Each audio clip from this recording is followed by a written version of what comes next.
Assalamualaikum warahmatullahi wabarakatuh. Alhamdulillah wassalatu wassalamu ala rasulillahi man la nabiyya ba'dah.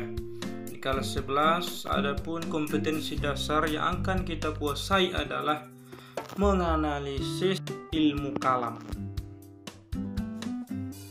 Ilmu kalam secara bahasa disebut dengan percakapan, pembicaraan, diskusi, dialog, atau perdebatan. Sedangkan secara istilah, ilmu kalam merupakan ilmu yang membahas tentang wujud Allah, sifat-sifat Allah, baik yang wajib maupun yang mustahilnya, serta juga membahas tentang nabinya dan juga kitab-kitabnya.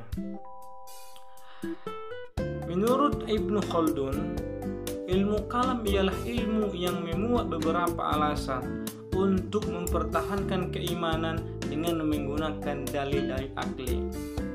Dalil terbagi dua. Yang pertama dalil naqli. Dalil naqli itu adalah dalil yang menggunakan nas Al-Quran dan hadis, sedangkan dalil akli bersumber dari pemikiran manusia yang mendasar, yang berorientasi kepada filsafat.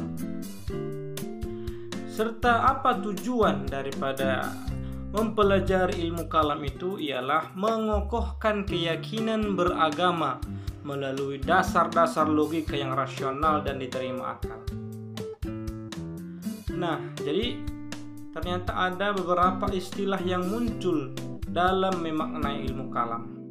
Ada yang mengatakan ilmu tauhid, ada juga yang mengatakan usul din, ada juga yang mengatakan ilmu akidah, dan ada juga yang mengatakan teologi.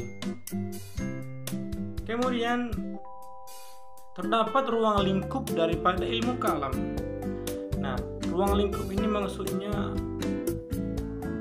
jauh pembahasan daripada ilmu kalam itu sendiri. Yang pertama, ilmu kalam membahas tentang ilahiyat. Ilahiyat itu adalah persoalan-persoalan ketuhanan. Yang kemudian kedua, nubuwan, persoalan-persoalan kenabian. Sedangkan ruhaniyat adalah persoalan-persoalan ruh. Sedangkan yang terakhir dalam ayat itu adalah mengenai hal-hal yang belum pernah dirasakan oleh manusia. Bahasannya, ilahiyat itu pembahasan tentang yang berhubungan dengan ilahi ataupun Tuhan. Sedangkan nubuat, segala sesuatu yang berhubungan dengan nabi dan rasul, termasuk kitab-kitab, mukjizat, keramat, kemaksuman para nabi.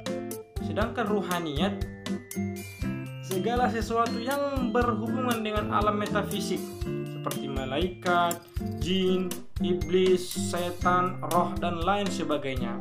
Sedangkan sam'iyat itu adalah segala sesuatu yang dapat diketahui lewat syam'i atau pendengaran saja, atau hal-hal yang diinformasikan Allah dalam Al-Quran maupun hadis, yakni dalil Al-Quran seperti alam barzakh, akhirat, azab kubur, surga dan neraka. Selanjutnya kita harus bertanya, apa hubungan ilmu kalam dengan ilmu lain? Yang pertama, ilmu kalam berhubungan dengan ilmu tauhid dari segi kemiripan tema yang dibahas dan tujuan pembahasannya.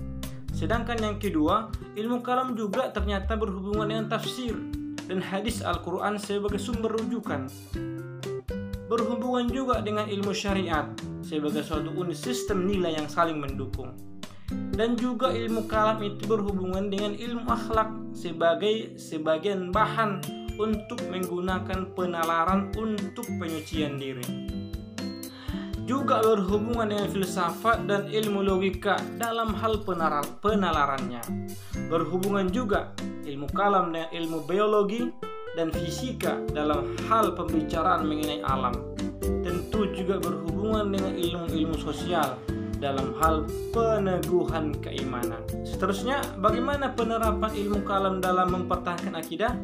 Nah, yang pertama, melalui jalur formal. Artinya adalah kita diberikan kurikulum, diberikan materi di madrasah untuk meningkatkan keimanan kita demi mempertahankan akidah, sehingga kita paham membedakan mana yang salah, mana yang benar.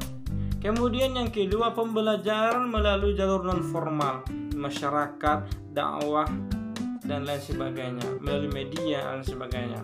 Kemudian 3, pembelajaran khusus tentang perbandingan agama. Ini sudah pada level yang lebih tinggi, terutama pada institusi pendidikan tinggi. Bagaimana pendekatan lain? Ya, yaitu dengan perenungan sistematis. Allah Subhanahu wa taala pencipta dan pengatur kehidupan. Tanda-tanda kehidupan dan kematian di sekitar manusia, kepastian keadaan Tuhan. Demikianlah mungkin penambahan materi kita. Bapak ucapkan terima kasih. Assalamualaikum warahmatullahi wabarakatuh.